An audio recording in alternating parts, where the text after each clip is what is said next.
is our special guest today. She's CEO and founder of Pearce Learning Tech.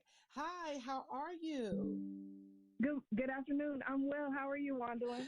I'm doing well. Sometimes it feels like morning and afternoon. But welcome, my sister. We're certainly glad to have you sharing with us today. I understand, you're committed to bridging the gap between like education and technology and child-focused spaces. Talk to us, first of all, about your interest in like technology and learning. Because that's a whole nother phase of technology as well. So tell us about how that started with you, your interest in it. Absolutely. Well, first, thank you so much for having me. I really appreciate it. And it's such a pleasure to be on with you this afternoon. Thank you. Thank you. So my interest in technology, actually, it kind of emerged out of a need. I accidentally fell into it. Some of the work I was doing when I worked for Georgia State University involved a lot of technology. And then having children, I realized that it's really difficult to kind of have them grow up in this world without having an emphasis on proper use of technology in early childhood. Because a lot of times we'll give children a device and it may not be the best thing that's for them depending on where they are in their age and development. And so I became really curious about that and how it affects them socially, psychologically, and in a lot of different ways. And so I became very passionate about it and wanted to do something with technology. And then I found that STEM it houses its science, technology, engineering, and math was a really good way to help be a vehicle to teach others about technology while also including the other science, engineering, and math as well in early childhood. When you talk about kids that are part of the STEM learning process, I don't know really how to phrase it because I don't want to say, I'll tell you what are the type of skills and thinking skills that students are able to really have and obtain because they are a part of a STEM program? Well, that's a really good question. A lot of times, a STEM program should have children practicing problem solving and critical thinking skills. And so it's not just looking at science, technology, engineering, and math as one discrete subject or each of them on their own. And that's okay sometimes, but really it's using all those different disciplines to solve a problem. And having children in those types of programs or giving them those types of activities truly helps them think about how can I use what I know to solve this problem, and then they develop those skills. But what it also does when you're introducing it in early childhood, access to the STEM fields, is it helps to reduce some of those, gendered role assignments. Sometimes when we're introducing STEM in like middle school and high school, those stereotypes about who belongs in STEM and STEM fields have already been formed. So by enrolling children in programs or giving them access to programs and activities in early childhood, we're catching them before they can start to build those types of stereotypes. And we're helping them be empowered to know, okay, this person, I can do this, I'm young, and they don't have to wait until they're in middle school or high school to start developing that sense of self-awareness around STEM. Wow. And what's the success rate when it comes to that STEM type of mindset who has problem solving skills and critical thinking? So actually, I think when it comes to doing anything in STEM, and it doesn't necessarily have to be packaged with STEM, it's really about giving children opportunities to explore and find successes and to practice failure and be okay with that to a certain extent.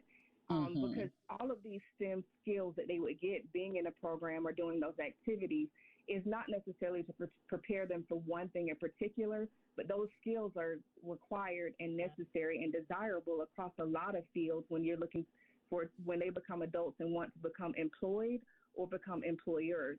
Because what STEM also does is it has a huge emphasis on collaboration. And so it's not necessarily we're trying to have these children be competing against one another or other groups of students. It's like, okay, let's collaborate, because what we teach them is you can do well by yourself, but when you put the skills that you have with someone else's stuff, you can do so much better. And so things that strengthen them when they're having the opportunity to practice through doing STEM projects and STEM activities. Well, I mean, I think that's so good because it helps with the social skills, it helps with the productivity, and creativity as well, because they're not working just as an individual, but they're learning how to really, would you say, live in the real world? Absolutely, absolutely. It definitely helps them live in the real world. I think it helps to keep them grounded because once Hmm. they've had the opportunity to kind of explore, they know that things don't just appear. So they're not just showing up and feeling like, okay, this is my mom just gave me this. It's like they can start to think critically about the things that help get it to where they are, where it is, I, because they go through the processes of starting with a problem or with something from scratch and then hmm having built to where it is. So I definitely think that helps to prepare them um, for the world. Yeah, yeah, definitely. We'll go to break and we'll come back with more Sister Talk right here on Point with Juandolyn Stokes. I'm Jaden. On News and Talk 1380 WAOK.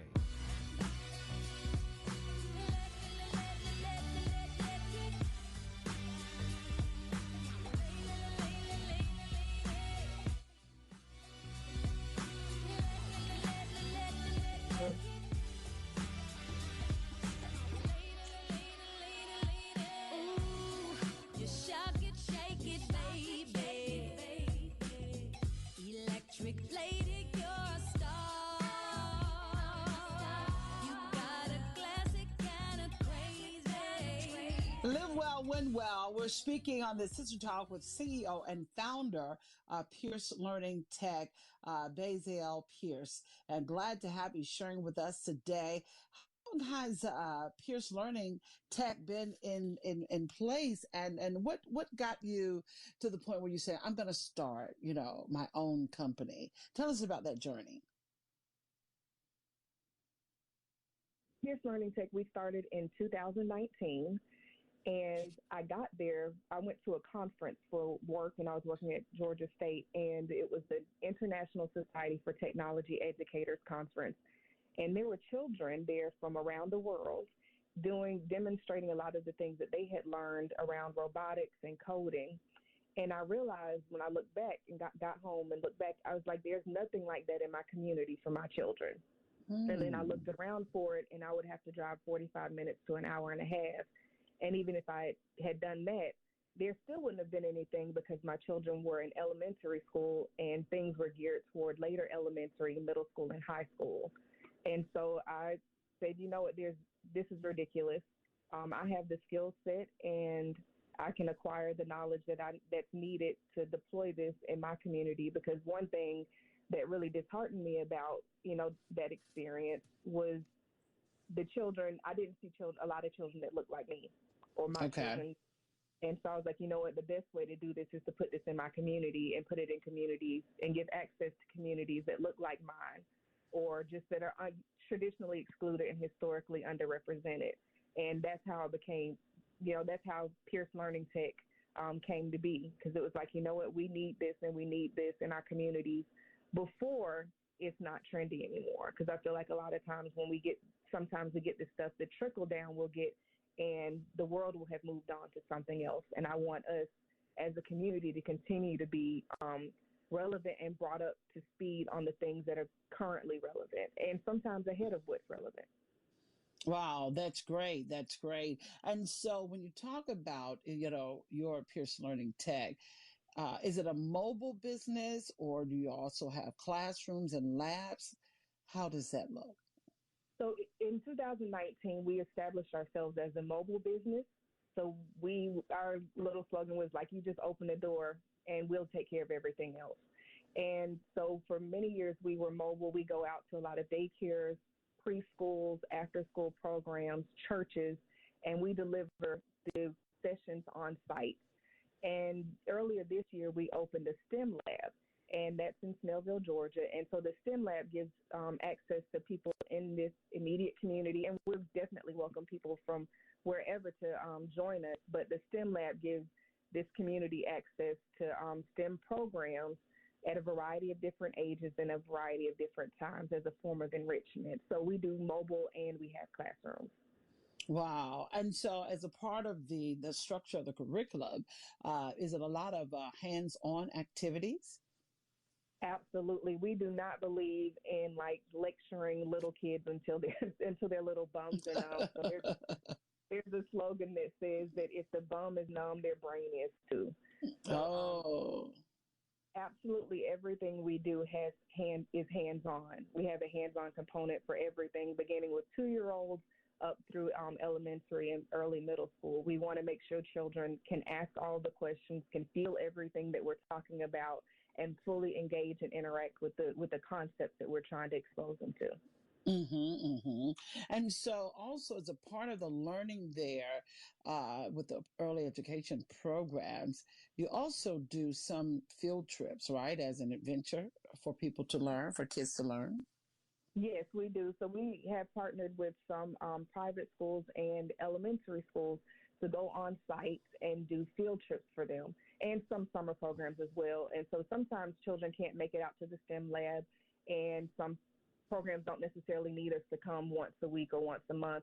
And so we do field trips where we go into the school or into the program, set up an experience for the children. We usually tie it to a holiday or something that's going on nationally or internationally. And then we give them a deep dive into typically coding or robotics or something like that, for maybe an hour and a half or two, just so that they get the exposure to STEM concepts and the technology piece as well. How is that robotics playing out? Are kids very much engaged in that, and not realizing that they are developing problem solving skills, but also they're learning like coding? Is that a part of the robotics club? It is. So with our robotics programs that we run in most schools, it starts at kindergarten. We do have one program that we start in pre-K, but we usually go kindergarten through third grade, and sometimes we'll go through fifth grade. And children, really what it is we're giving children an opportunity to feel like they're playing, but they're actually learning through play with a lot of the things that we do. And so it goes really well. It's interesting to see at the beginning of the robotics program when children first come in, how quickly they may get frustrated with something. We consider ourselves as guides, so we don't give children answers. We kind of prompt them with questions. So what do you think this would do? And we help them kind of build their self-confidence, but also help them think about, okay, well, this didn't work. Let me try this. And so to take a snapshot at the beginning of a robotics program and the middle of the robotics program, you can see tremendous growth in the students just in their self-confidence and their self-awareness and their ability to communicate and collaborate that they need. Communicate that they need help and collaborate with others to receive that help, or also give help to others who are asking for it. So we found that robotics has been a really great way to help children engage with the content, but also build a sense of self-awareness and their self-esteem, related to just themselves as individuals, but also with the robotics program. How long would you say that the STEM programs has kind of been around or gained more notoriety? I think STEM programs have been around for a very long time. I don't think that they were formally called STEM. I think STEM is a more concentrated way of looking at it, and a more organized or formal way of it. But I think probably probably 10 or 15 years ago, I would say STEM started emerging, and I think it has had a huge boom probably in the last 7 to 10 years. Do you wish that there was more STEM programs in education and that approach to learning to older generations, like the millennials, and even the boomers? Do you believe that there should have been, or had there been more emphasis on STEM education, that maybe those generations would have better skills in terms of problem solving, in terms of critical thinking, analytical thinking? I think when you're talking about boomers, I do think that the way that boomers were raised, and of course I'm in some way stereotyping here because not everybody's raised the same, but I do think world that they lived in and grew up in afforded them a lot more opportunities to play and engage with the world around them Okay. and to do problem solving and critical thinking as they grew up with their mothers and grandmothers and played with children around in the area. When you're talking about millennials, I do think that there were some gaps in the opportunities they had compared to the generations that came before them. Okay. I think millennials have had a lot of information handed to them and haven't necessarily had to do a lot of the critical thinking and problem solving that comes with trying to figure those types of things out. But collectively, over the generations, I do think that there has not been enough of an emphasis on changing with technology. Okay. When we talk about boomers and older generations, I think that a lot of times when things come out, it's considered trendy and it may not be relevant or it's not going to stick. I think a lot of times people think it's not going to stick, and so they don't want to stay up with the trends. And so I do think that there's a gap now in what boomers have as far as technology knowledge in order to be successful. And it doesn't mean necessarily successful related to employment, but just in the way that they communicate with their family, using technology to do those types of things, using technology to resolve some of the problems they may have in their home with some of the appliances and things like that. So I definitely feel like there's a need for programs that are geared toward older generations. We try to fill that just a little bit, but I do definitely feel like there's a need there. And, you know, with millennials, because I think when you talk to a lot of parents of millennials, they're like, whoa, where are the problem solving skills? Where are the critical thinking? Duh. We'll go to break. We'll come back with more, my sister girl. We'll be back with more Sister Talk. Join the conversation, 404-726-1380. We're News to Talk 1380 WAOK. Juandolyn Stokes. Live well, win well. On News and Talk 1380 WAOK.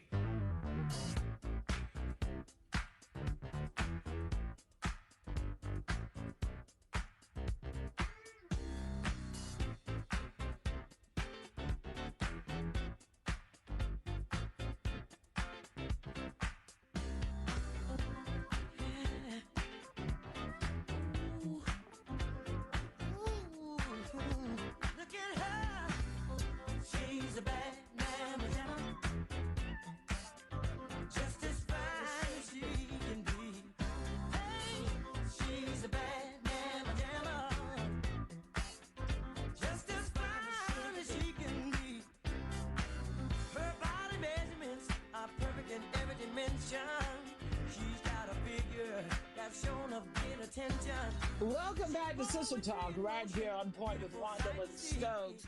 When you talk about, Baziel, when you talk about the bridging the gap, talk to us about your approach of building and bridging that gap with children and their learning and technology. So I think that when we talk about the gap, there's several different gaps. We have the racial gap, closing a digital divide, and coding definitely is an increasingly important skill in today's world. So introducing children from historically excluded groups to coding at a young age helps to close that digital divide that's by race or age or demographic. And then there's also there's a bit of a divide now that's been exacerbated by the pandemic and pandemic learning. And what we found is that we go into schools or programs and we have a certain level of expectation for children who may be in, say, second grade. We expect them to be able to to be able to sit still and kind of have control over their own bodily movements. But what we found is that a lot of these children began their learning experiences during the pandemic and remotely on a screen. And so what we're doing to fill that gap is we're kind of having to do remediating some of those things that we may have initially expected them to be able to do, and acknowledging that those things are there, and then using these STEM programs and activities to fill in those gaps. And one example of that is we're working with a group of children, and we give them like pretend money. So sometimes they need to buy their materials from us, and it's so that they get an awareness of controlling the amount that they're using, and we're not being wasteful with the materials that we have. but they needed to buy maybe a foot of tape to build something. And the children did not, most of the children in this group of probably 26 children didn't know what a foot was. And so they didn't know how to measure a foot. And so what our team does, we adjust on the fly, and we took a moment to say, okay, we pull out our rulers because we always have a ruler or something on hand and a yardstick. And then we do like a mini lesson on this is an inch, this is a ruler, and then we help the children kind of figure out what that is, and then they can go ahead with the project on learning how to measure these things out when they need to buy 1 foot of tape.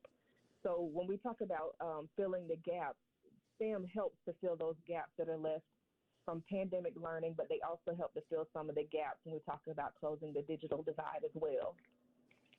Would you say, like during the pandemic learning, and a lot of kids fell behind then, what do you think was part of the challenges there? Was it because it was just something new and they were immediately thrown into it?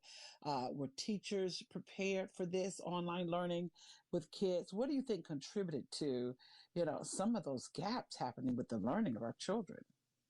I think I think it's really like the perfect storm of opportunities for children to not get what they need, not just academically, because to me that's secondary when it comes to them learning, but it's just being able to regulate themselves. And I think teachers definitely were not prepared, but I do feel like teachers were not supposed to be prepared for this. Their goal in doing instruction in a classroom is a totally different skill set than having to prepare things for young children to learn online. It's a really, to create 1 hour of online learning is usually about 40 hours of work. And that was before the pandemic. And that's for adult learners or maybe students who are in college. So then when you have this with young children who need to be able to engage with things, have things in their hands, be able to see the teacher's face, it widens that gap on what they need before they can even begin to start learning. So I think the teachers not necessarily knowing that they needed to have that skill set, and then the schools weren't prepared. And then I think there wasn't enough collaboration and cohesiveness on how this was going to be done. Because from classroom to classroom, it varied on how teachers, once they did figure out how to do the online piece to it, it was very different. Young children need to be able to see an adult's mouth when an adult is giving instructions because they're still forming their language. And so you would see a lot of teachers who are doing online teaching, but they would have a mask on. And so when children are trying to learn language and acquire language, it's really difficult for them to learn when the teacher has a mask on and they can't see what the teacher's saying. I Or see. some teachers simply didn't put their screen on. So it's a lot of little things that added up. In addition to that was the parents not, knowing they needed a skill set to be able to go in and support the children with the online learning. So I think it was just a perfect storm of mess, in a sense, to kind of mess with the children's learning opportunities. How is it progressing now? Are you seeing a lot of progress or improvement, should I say, with the learning of our children? I think that it depends on where children are located demographically. I do think that there are a lot of programs from the federal government and sometimes from the state government that are trying to address these things. But again, I don't think that there is enough of a cohesive approach to it, because sometimes we're trying to get children to a place academically that they aren't ready to be because the foundation wasn't laid for them. And so when you have, and in some school systems, they'll allow children to continue to matriculate to the next level without having that basic knowledge that they missed in kindergarten, first and second grade. And they may now be in fifth or sixth grade, and they don't have the number sense that they need to be successful doing fifth and sixth grade math. So I think it really depends on the approach of the areas that the children live in. And unfortunately, I don't think it's being impactful enough. I really feel like it needs a hard reset where we sit down and say, okay, these children need these skills, and let's just go over and give everybody the same thing and make sure that they're doing, and then let them progress when we know they're getting those fundamental skills and needs met. Yeah. Coming together and really analyzing and deciding what are the steps and what are the things that need to be in place so that children can get that education. We'll go to break and we'll be back with more. I think what you're sharing is just so excellent and so needed because there are gaps, like you mentioned, and there have been gaps in that whole learning process. And to try to get a lot of these students to caught up because even with the pandemic learning, it's been taking at least, 2 or 3 years to even get them caught back up in some cases, depending on where Yes, they are. yes, I would say yes, definitely. Yeah, definitely. Well, let's go to break and we'll be back with more. It's On Point with Juandolyn Stokes. News and Talk 1380 WAOK.